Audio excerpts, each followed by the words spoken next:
it's interesting because I think a lot of times we always think we focus on ourselves, but what you're really saying is we should focus on the audience. Well, yeah, Um, I mean, we'll get to ourselves, absolutely, but in thinking about what you're doing and why you're there, you've got to start with the people coming to hear you speak. sure.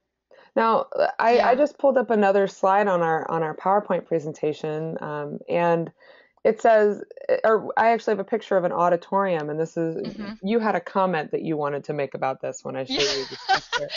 Right. When we looked at this earlier, I said, "Oh, I hate that podium in the middle of the stage. Podiums are just I hate podiums." And look, you can tell that it's actually nailed to the floor. It's stuck right in the middle of the stage. There is no getting around that. If I were to walk in there, I'd be so disappointed because that means that I'd be stuck with that big block of boring on Hmm. stage.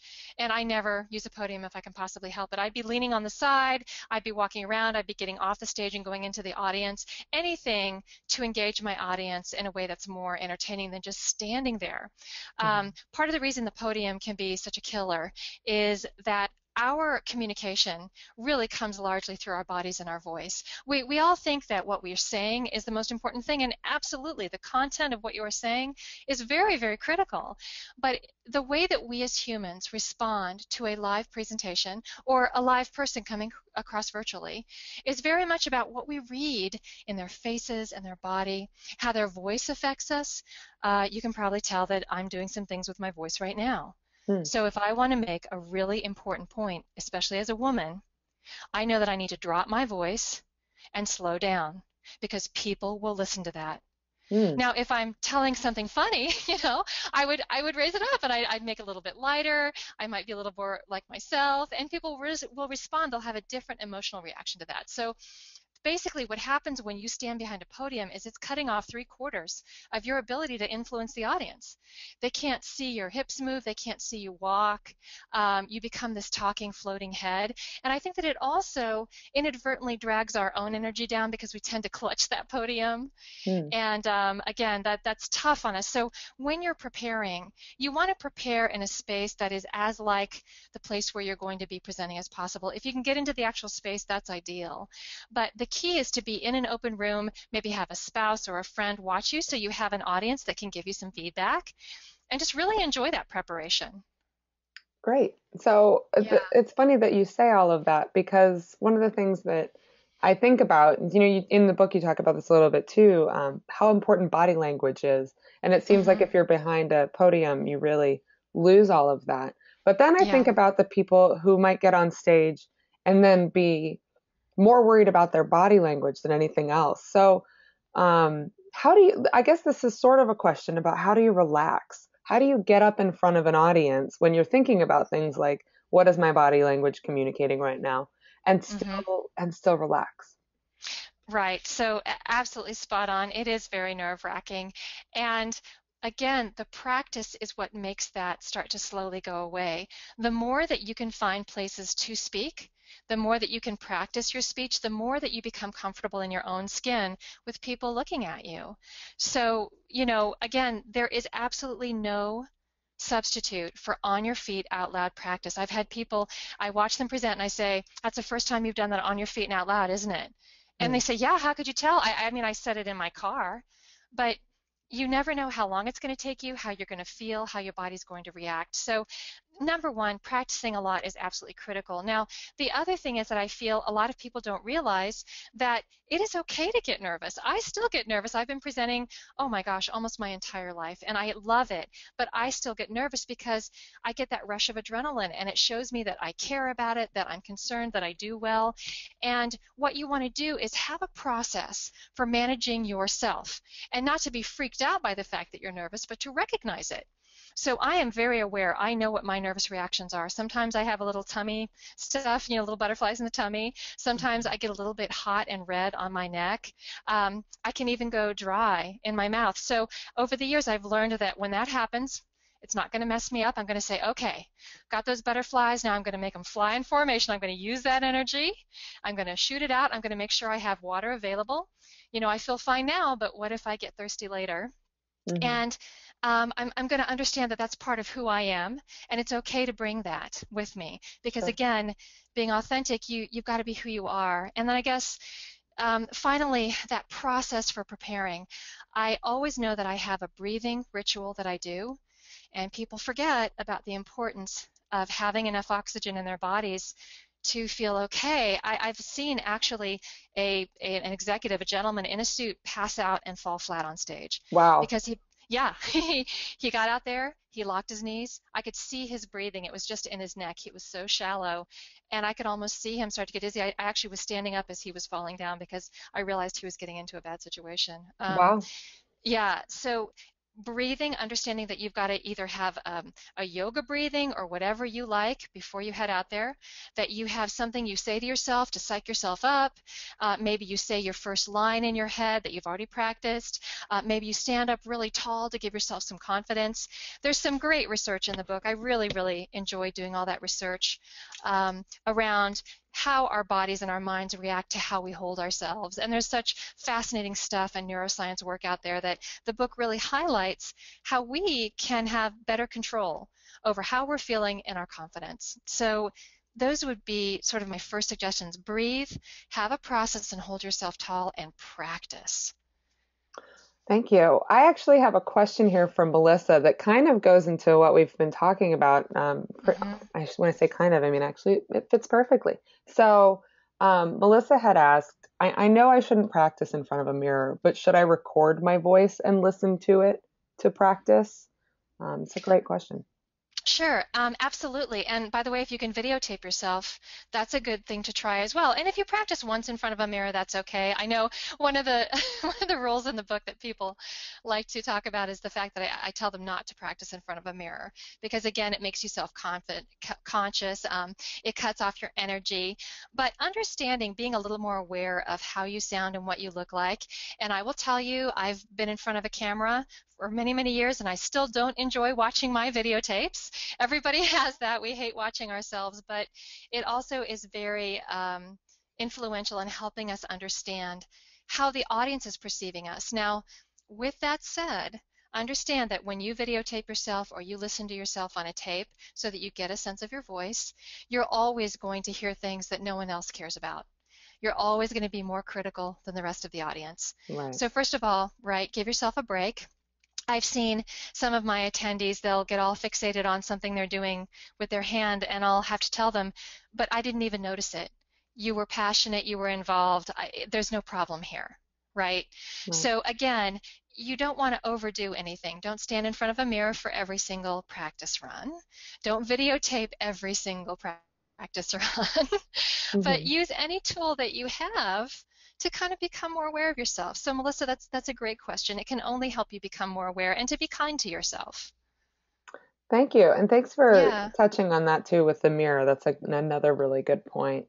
Uh-huh. I wanted just to let everybody know we had some technical difficulties with the PowerPoint, but we've got it worked out now, so we should be all set. So I just wanted to make sure we knew what was going on, but you should be able to see the PowerPoint now. Before I get into the next question, I wanted to just remind everybody that you can send in questions at any time. And Karen has actually agreed to answer them on the spot. We also will save some time at the end for questions as well. So, getting into the next question, I wanted to ask you, in your book, you talk about you have three um, processes that you talk about. And I was wondering if you could share what these processes are and why they're important.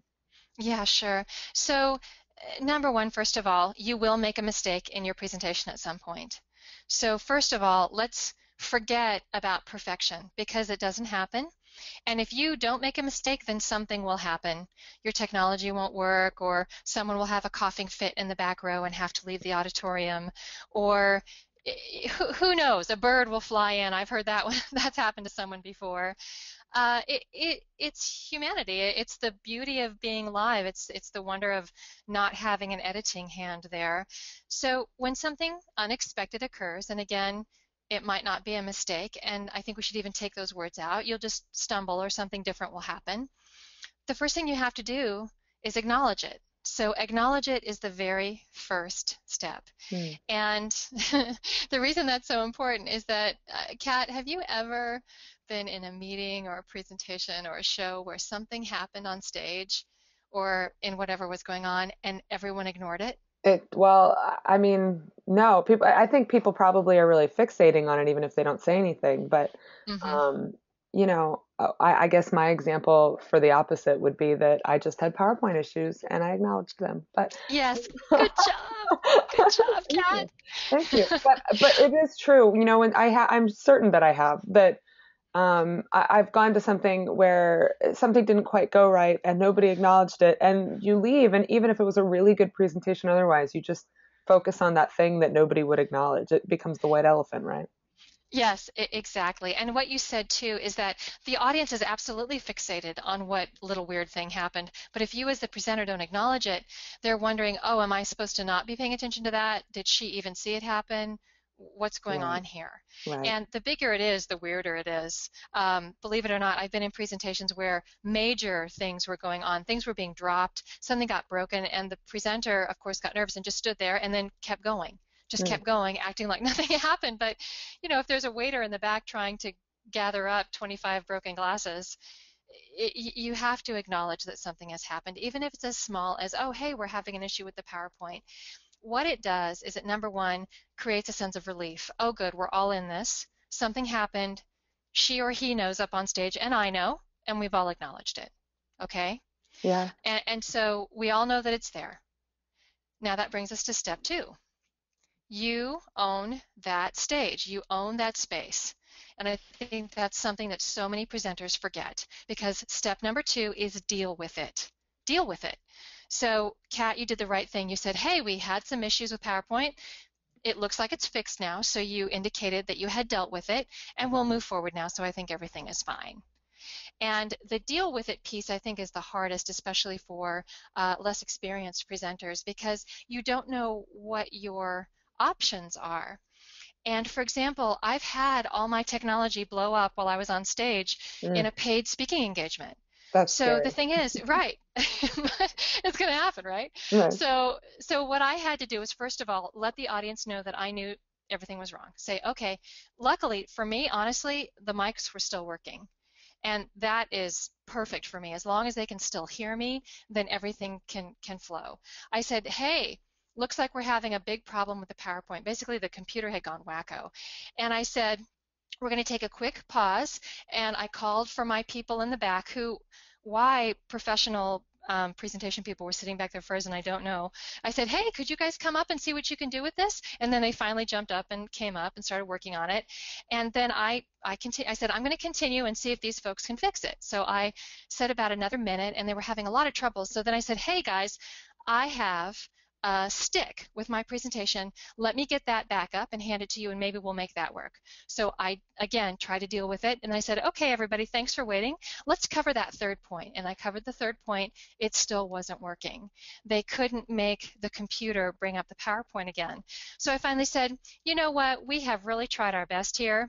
So let's give these gentlemen, these hard workers, a round of applause. Let's have them sit down. And if you don't mind, I'm going to go ahead without my PowerPoint. Is that okay with all of you? And they all applauded and said, no problem. And we let those folks sit down, and then it was dealt with. That's great. Okay, That's great. right? Yeah. So the point is that you have to deal with it, whatever it is. Even if you have to say, I remember seeing a speaker at a wonderful event here. Our headquarters are in Columbus, Ohio, and we had a female speaker come in, and a lady collapsed in the back of the room. She had had some sort of an episode, and she stood up immediately and said, is there a doctor in the house? Hmm. And there was. And by the time the doctor ran back there, the woman was already sitting up, and she was better. And the woman stopped and said, okay, are you okay? And they were taking her out in the hallway, and the woman kind of waved and said, I'm fine, go ahead. And she went out and she said, oh, thank goodness, she's better. That's So great. there are a million examples of being able to deal with it. Now, once you've dealt with it, then we have to get to step number three, right? Hmm. And that is move on. Move on. Okay. Once I had figured out that there was no fixing the PowerPoint, and I let the audience know what I was going to do, I had to finish my presentation and never go back to the problem. because if you can't move on, the audience can't move on. And it's sort of like a joke that somebody tells too many times. Have you ever had somebody who something funny happened, so they brought it up like 6 or 7 times, and it's really Hmm. not funny by the fourth time? Oh yeah. Oh yeah, Yeah, yeah. absolutely. So my example from the book, Kat, is I went to a great presentation and there was a young attorney presenting. I was at a NAVO luncheon, and that's the National Association of Women Business Owners. I'm such a proud member. It's been a great organization as I've built my women-owned business, and it was an attorney talking about IP law, which is very important, intellectual property. And he got to the luncheon and he did not realize that there was no projector. So I guess he had spent quite a bit of time putting together a PowerPoint, and he sort of got up there and let us know and said, hey, I didn't realize there'd be no projector, but I do have all my notes. I'm happy to send you the PowerPoint afterwards if you'd like it, and I'm going to talk about exactly what I was going to discuss already. So he explained it, right? Hmm. And that should have been the last mention, because I'll tell you, his speech was excellent. He had great information. He really knew his practice, and he also, had great stories and great information, which did not really need the visual aids. Which, by the way, takes me back to the beginning of why did you start with your PowerPoint if you really didn't need it? However, I counted, oh gosh, and I have this number in the book. Shoot, I think it was 16 times that he referred back to his PowerPoint. Wow. Yeah, in a not so long, it Mhm. might have even been more than that, but he would say like, well, if I had this slide up here that you would see this statistic, and then he'd say the statistic, and we didn't need the slide. Yeah, so he was really dependent on his PowerPoint, Yeah, basically. he Yeah. couldn't move on. He had done it all right, and he couldn't move on. So, again, once you've taken care of it or dealt with it as best as you can, because sometimes you may be under circumstances that are not ideal. I've been in a situation where there was a really, really loud ballroom next door, and I basically said, we've sent people over. We're not going to be able to quiet them down. I'm going to speak loudly, folks, and we're going to do our best, Yeah. Yeah. You right? do what And you then you, have to do, right? Because you have to right, still present. and you don't respond to the noise again. Right. Yeah. That's great. This is great advice. We have a ton Good. of questions coming in, so I'm actually going to jump into one here from Dawn. She asked, what is the best way to outline a presentation? And this is going back to prep a little bit. So, Mhm. what's the best way to outline a presentation? Key points, index cards. What do you suggest? Sure. So again, whatever process works for you is what works. So I'll give you an example of one that I think is good. And again, you have to break any rules that don't work for you or that keep you bound up. But some of the old rules really do still help out a little bit if they fit you. So for me, number one, you've got to know what your purpose is for being there. And once you have that, it will help you decide what points you want to have in there, because often we get drowned in detail that Hmm. really doesn't belong and is boring because people don't know when to stop. Right. But for example, if telling the story about the waterfall has nothing to do with raising corn, then don't tell the story of the waterfall, if you follow me. Yeah. So the old rule of tell them what you're going to tell them, and then tell them what you told them is actually very good advice. We need repetition. So for me, an outline always starts with bookends. I want to grab them at the beginning of the presentation, and I want to leave them with a really strong thought, or I want to leave them really with an uplifting thought, something important at the end.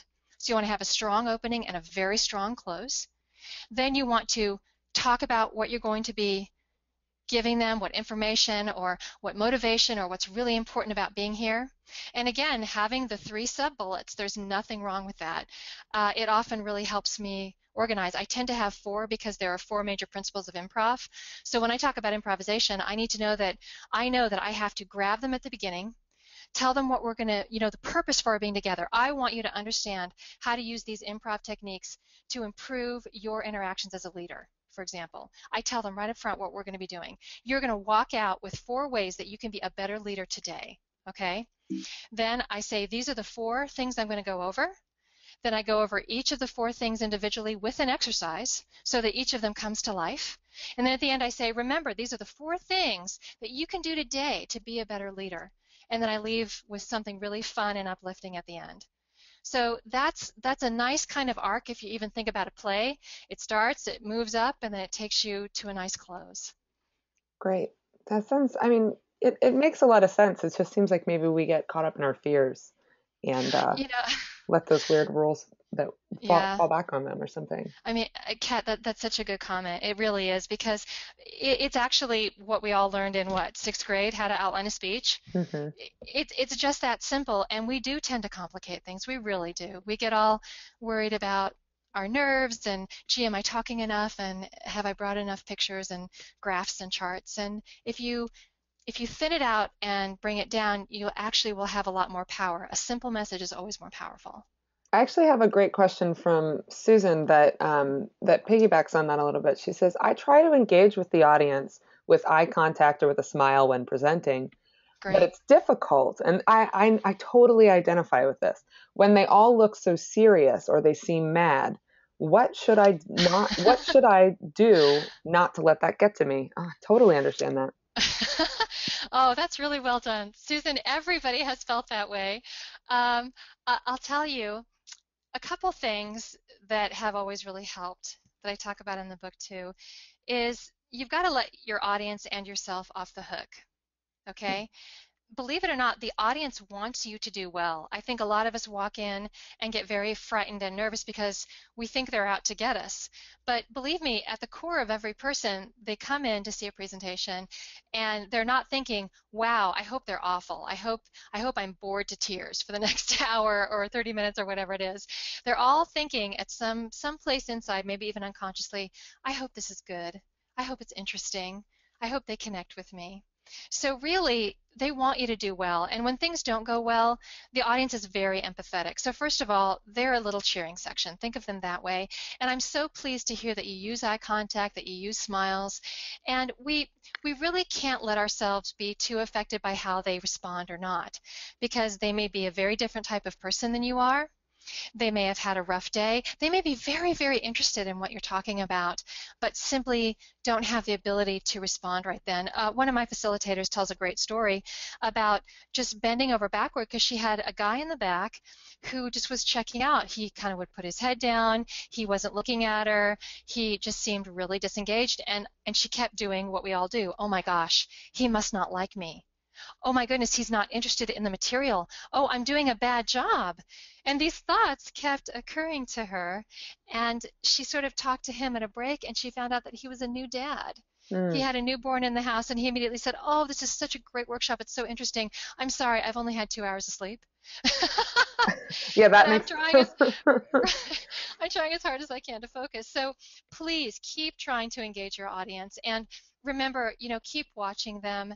If you see somebody responding, then feel good about that. Maybe try something different. Susan, I'd say if you can use a question where you have a show of hands, like say, hey, everybody who ate breakfast this morning, raise your hand if that has to do with your speech. Choose something that's relevant. right. Keep finding ways to get them to respond to you and to interact with you. Maybe say, hey, I've got a few questions. I'm going to come out with a microphone and I'm just going to ask a couple people in the front row. Don't have to put you on the spot if you're not sure, and I'll move on to the next one. But try some things. This is also the point about presenting in lots of different venues. So, for example, instead of waiting when you're in front of the executive committee to do the first presentation you've done in 6 months, when you're incredibly nervous, it's a high-risk situation, it's very important, then spend the 3 months before that presenting to the Boy Scouts, Mm. presenting to the PTO, presenting to a group of your friends who are just over for appetizers. And it allows you to try some things in a situation where there's not so much at risk and you're not so worried about making a mistake. Because if the raising the hands thing doesn't work with the Boy Scout troop and with the church group or whatever you're doing, or your synagogue, wherever you are, then well, that's not going to work for me with the executives either. I better try something else. Yeah, sure. Okay, actually, this is a great question that ties in a little bit. What's the best way to corral the attention of the audience when there is chatter in the back of the room? That question is from Rennie. Mm-hmm. Mm-hmm. Well, sometimes chatter's good because they might be commenting on what you're saying. But if it's ongoing, it's an old facilitator trick that you stand near the issue. So if you can leave the stage, you don't stop your presentation at all, you don't stop talking, but you just make it look like you're moving amongst the audience and you go stand right next to the people making the noise. And believe me, they'll be quiet.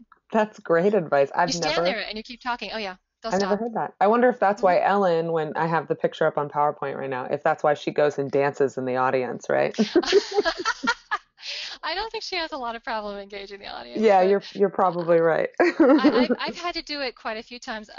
You know, because there's tough situations that occur. I was doing a dinner speech, actually in Anchorage, Alaska. It was one of several that I've done, and there was a lady who had had a few too many, Mm, and and I think that she was, she was having a good time, and that's great. But all the people, at the two tables around her were kind of leaning away, and they couldn't hear, and they were really annoyed, and I could see that it was affecting the whole presentation. So I just went and stood back by her for a little while, and she immediately got quiet and kind of started paying attention, and then it was fine. I could move back up to the front. that's interesting. One of the Hmm. things that it occurs to me that you've said in this is, when we talked about the guy who was in the back of the room who seemed like he was really disengaged, and it turned out he's a new father. It sounds to me, we get on stage and we worry so much about ourselves in that moment, but we really need to be thinking about maybe being more compassionate to our audience, because it sounds like they're actually coming in with some compassion for a speaker already. Would you say that that's true? Oh, you nailed it. Absolutely. That's I've been perfect. studying. I'm trying to listen.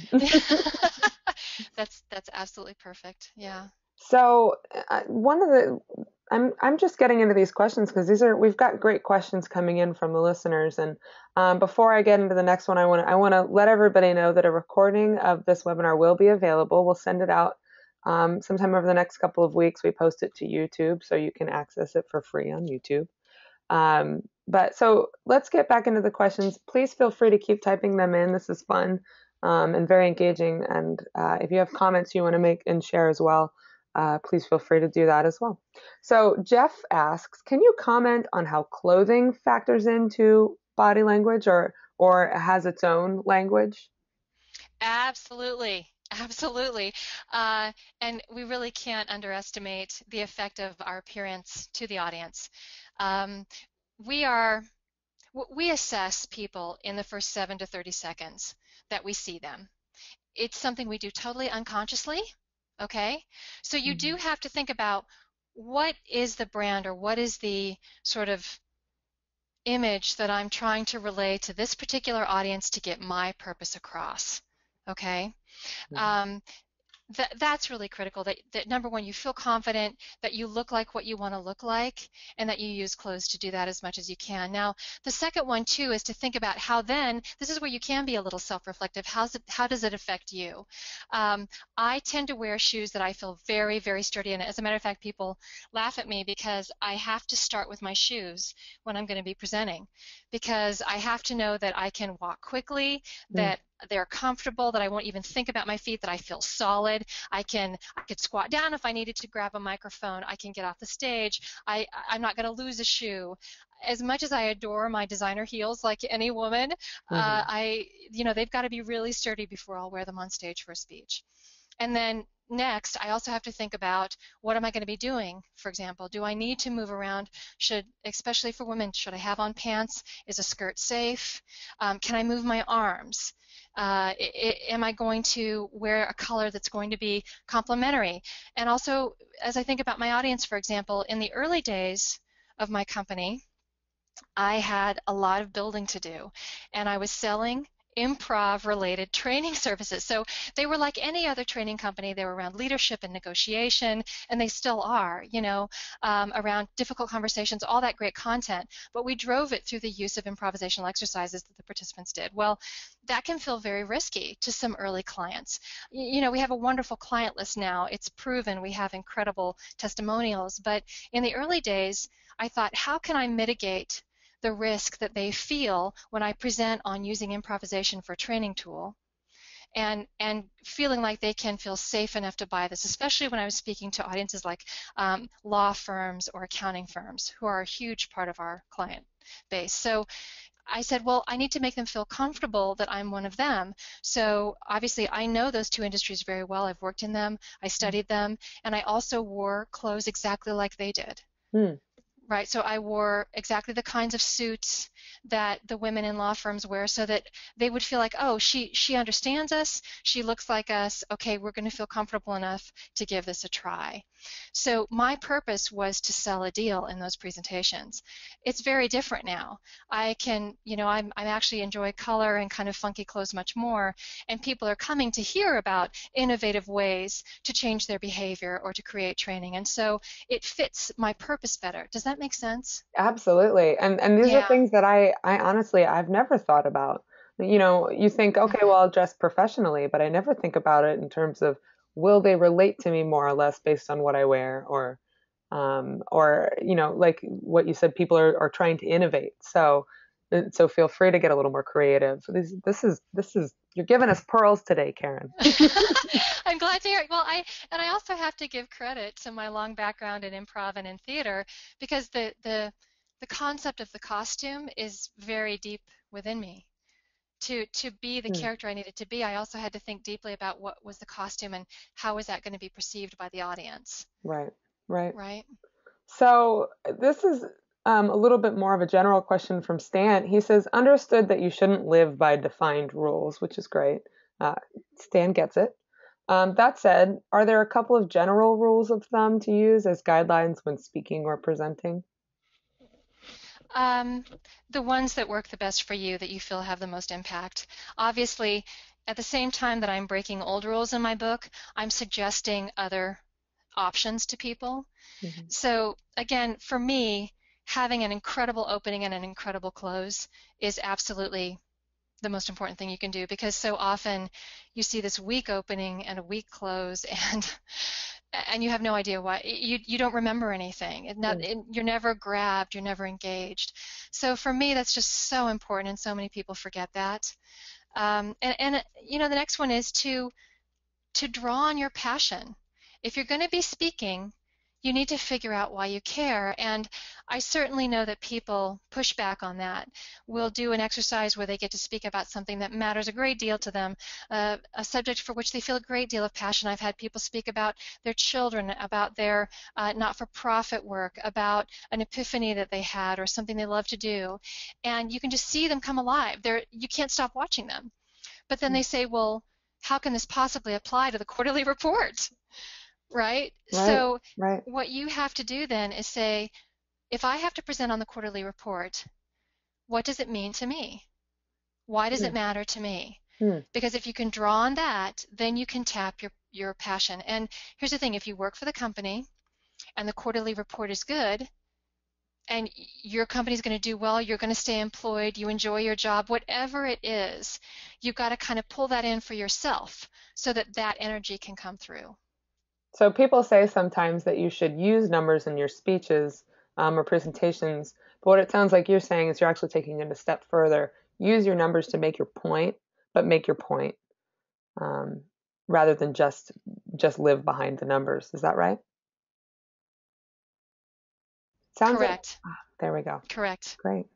So I have a bunch more questions coming. One of the things that we had promised with this webinar was that Karen would give a vocal exercise. I think what we'll do is we'll actually push that to the end of the webinar today.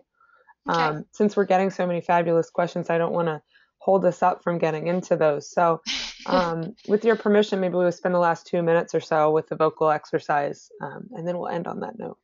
Sure, that sounds fun. Great. So, okay, so this question is from Liz, and she says, what speaker quality is most important in projecting executive presence?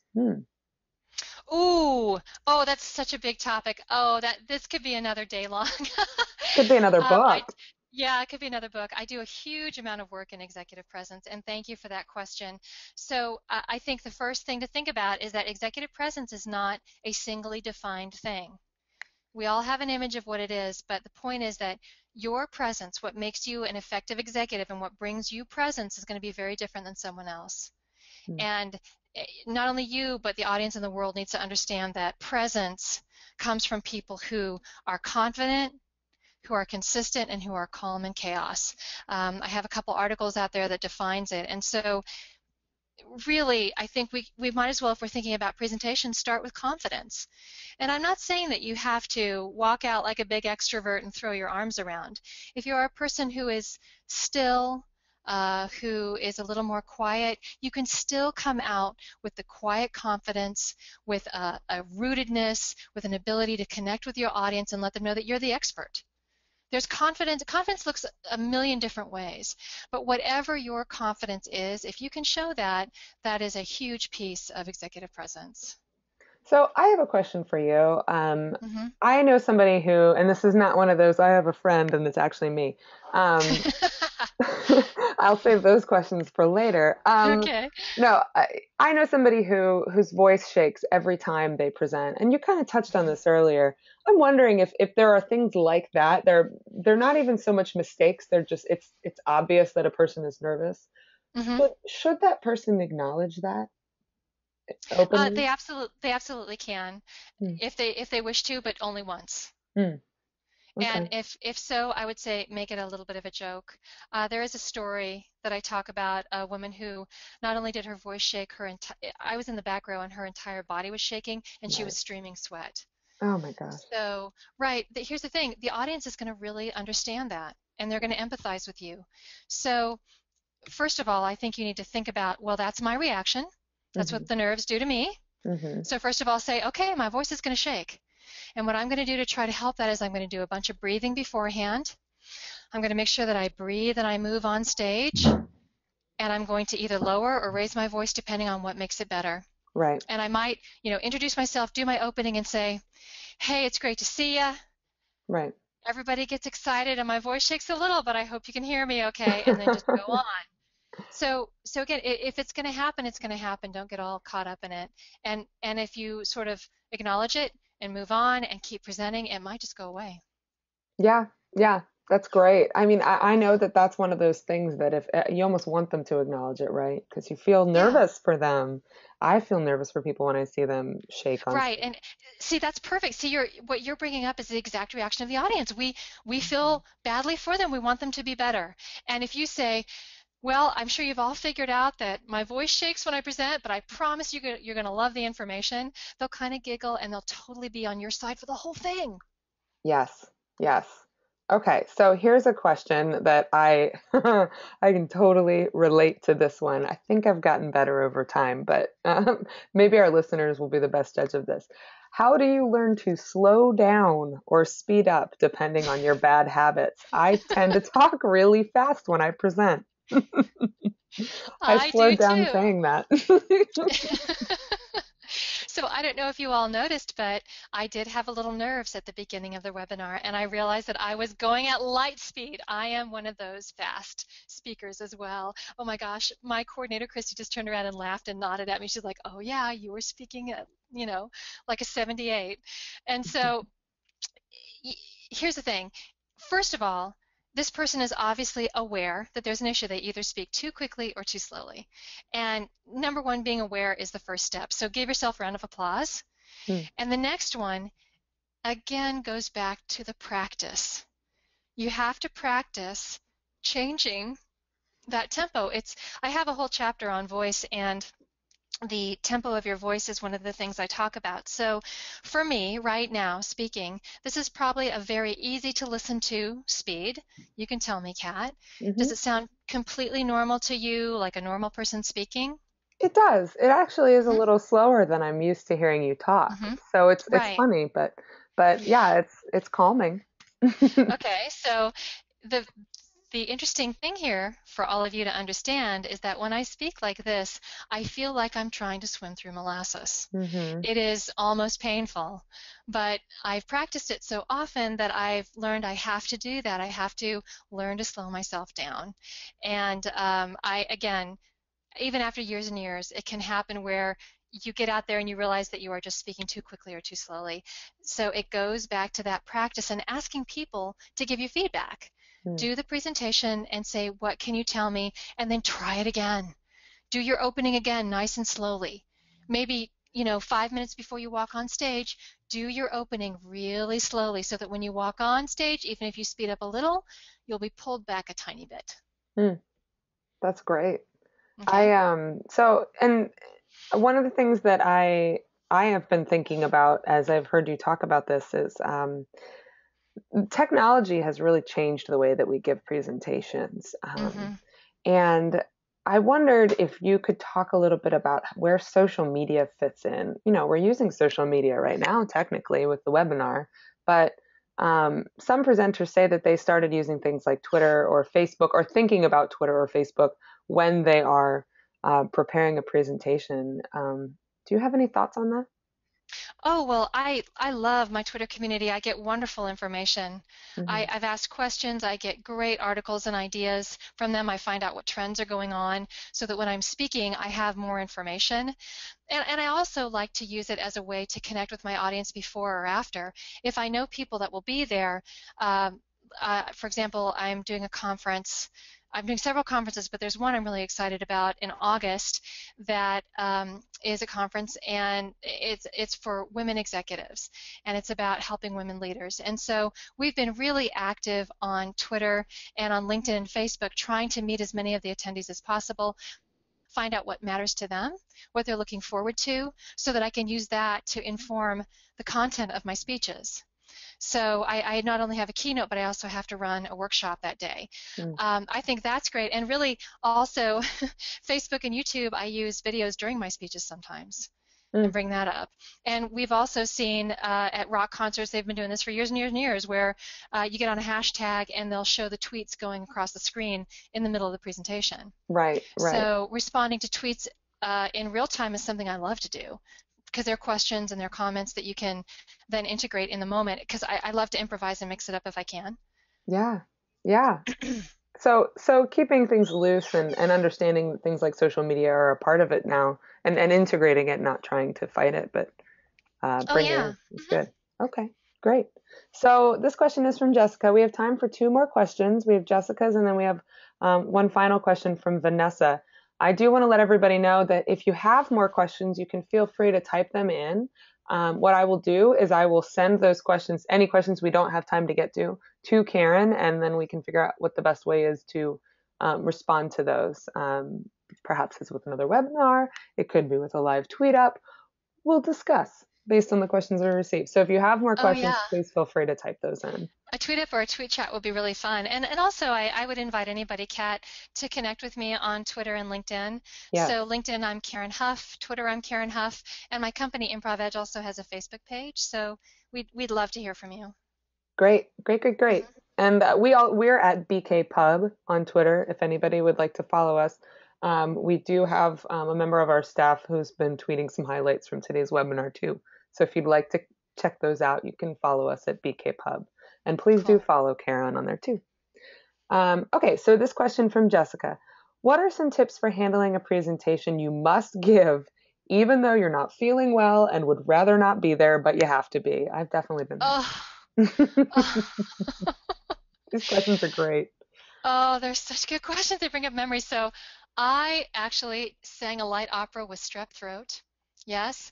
I did a show with stomach flu. Mm, Uh, Boy, have we ever been there? What a good question. mm, So a couple of things I would say is make that presentation the only thing you have to get through that day. Don't go in 2 hours early thinking you're going to get a few things done in the office and then do your presentation because when you're sick, you have energy for probably just that one thing sure. and then get out. Another thing is you need to understand, for example, if you're having throat issues, you need to understand what kind of throat issues you're having. As a singer, I learned, for example, if you have a very dry, scratchy throat, you do not want to put lemon on it. People always say tea and lemon, but the lemon will dry it out more. You want to have tea and honey, anything soothing, anything that will coat it so that you can speak, okay? Huh. Next, right, if you're having a phlegmy throat, the one where you've got all that stuff in it and it Yep. feels all cruddy, there's a couple things. Take something as acidic as possible, like lemon or the most spiciest food that you can stand. Because there were nights when I had to sing and your throat's full of gunk. If you eat the most incredibly spicy food you can find out there, it'll strip it away just long enough for you to get through. Wow. So those are a couple things. Also, just Do whatever you need to do to feel energetic. For example, I've had to do workshops and present. About once a year, I get an uncontrollable cough, and it is so embarrassing. Mm. So I have about 20 lozenges. I take the over-the-counter stuff. I have a hot cup. I have a cold cup available. And worst case, one time I had started coughing in front, and I couldn't stop it. And I actually looked at one of the stakeholders that I knew from the client, and I said, Faith, won't you come up here and finish writing these notes for me while I take a quick break? I left the stage, right? So, Yeah. I mean, I acknowledged there was an issue, and I went outside till I could get myself under control, and I came back. That's great. Yeah, you have to, it seems like you kind of have to deal with it. And if there's Mm, one really big takeaway from today, although there's many, it might be that you should acknowledge these things and deal with it and be human and just mm-hmm, let those human things happen. mm-hmm, mm-hmm. Okay, here's our final question from Vanessa. She says, what do you do if you forget your train of thought mid-sentence? This happens to me sometimes due to nerves, which in turns makes my nerves worse. I totally identify with this too. This happens to me probably every time I talk, every time I present. I feel like these are just the best questions because they're so true. Have you Hmm. noticed that these are the classic things that have happened to anybody?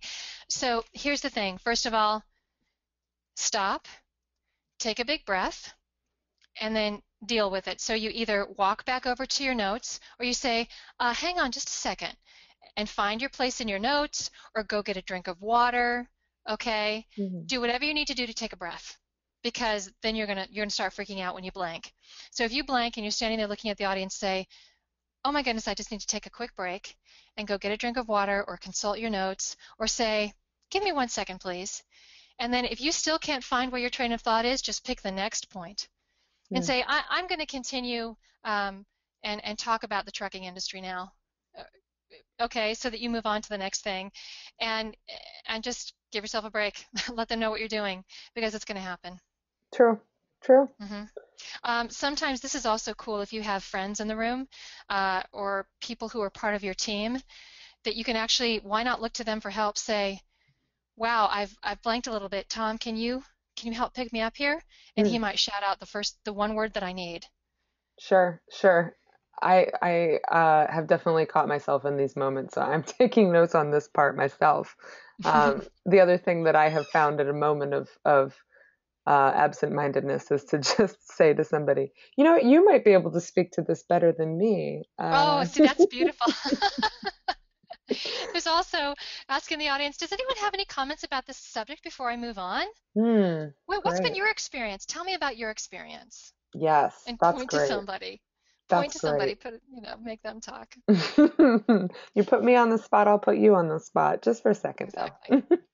Well, we're down to our final few minutes here. I wanted to leave one little um, comment from Dawn. She said, "Practice helps you to recognize when you speak too quickly." This was in response to Kiana's question earlier about how do you learn to slow down. And she says, "Getting to know your style helps you to make adjustments." That's a great Oh, comment from our listener. that's, thank you. That's a great comment. Yes. Okay. So, as promised, we want to finish off with a final vocal exercise that Karen is going to lead. And then after that, I will sign us off. That will be the last you hear from us today, but we will send you an email down the road over the next couple of weeks with the link to the recording of this webinar, so you can use that anytime. I do also want to mention that if you go to YouTube and you Huff type in Karen Huff's name and also type in Be the Best Bad Presenter Ever, which is the name of this webinar today. It's also the name of Karen's book, which I highly recommend reading. I have to give a spot for that. I am the book publicist after all. It's a great book. It's really been helpful to me. If you type in Be the Best Bad Presenter and Karen's name, you can actually watch more videos. And the vocal exercise you're going to hear today is also a recording on YouTube. So you can load it up at any time and listen to it on the go. So Karen, if we can jump into the exercise, I will give you the space to do that now. Sure, that's great. I wanted to do an articulation exercise today. Something that can often happen is that when we stand up, we don't realize that we have not warmed up our mouth and we start to stumble over our words. Or perhaps we stand up in the morning and it's the first words that we have said, and that's very dangerous. You need to have your mouth really malleable. Remember, it's one of the tools that you have as a communicator. So even if this presentation happens to be you sitting at a table with two other people, if they cannot understand you, if you're not clear, then there's going to be issues. So make sure your mouth is ready to go. And there's a very simple one I want everyone to follow along. You want to get 3 areas of your mouth warmed up. First, the front of your mouth, pa pa pa. Can you repeat after me, Kat? I can. Okay. Pa Pa pa pa pa. pa. Pa pa Now pa. say ba ba ba. Ba ba ba. That's for your lips. So I would say it a lot like pa pa pa ba ba ba pa pa pa ba ba ba. Pa pa pa ba ba ba. Pa pa pa ba ba ba. That's See? hard. It's harder than you think it is, right? Exactly. So now you want to move and get that little palate behind your teeth, the T T T, T T T. D D D, D D D. T T T D D D, T T T D D D. T T T D D D. T T T D D D. Perfect, good. Now you also have to get the back of your mouth where a lot of sounds are made and a lot of mistakes and stumblings happen. Ka ka ka, Ka ka ka. ga ga ga, Ga ga ga. ka ka ka ga ga ga, ka ka ka ga ga ga. I'm giggling already.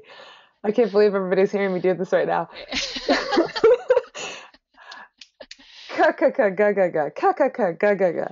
Good job. See, so these things feel really silly to people who've never done them. I know it's such a step outside our comfort zone, and I'm so glad you brought that up, but it's really important to stretching yourself as a speaker. You got to move out of your comfort zone if you're ever going to get better. So last thing I'm going to have you do, and I know you can do it, Kat, you're going to follow Absolutely. me. We're going to do all 3 together, okay? Oh, So I'm going okay. to do it, and then you're going to do it. So listen.